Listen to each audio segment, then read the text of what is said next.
Hey everyone, back with me again in this channel. In this video I'm gonna show you how to reverse video on CapCut. So here I've already prepared a video and I want to reverse this video.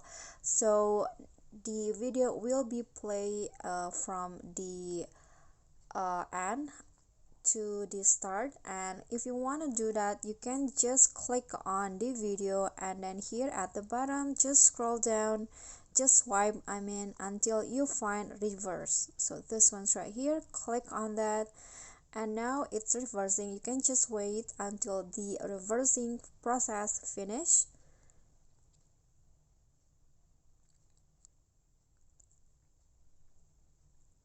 Okay, so the reverse is done and let's see the result.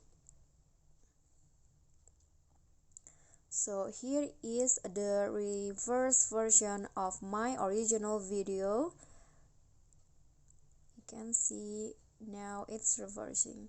Okay guys, so that's all from me. I hope this video will be helpful to you. Don't forget to click like, leave a comment and also subscribe. I'll see you all in the next tutorial. Bye.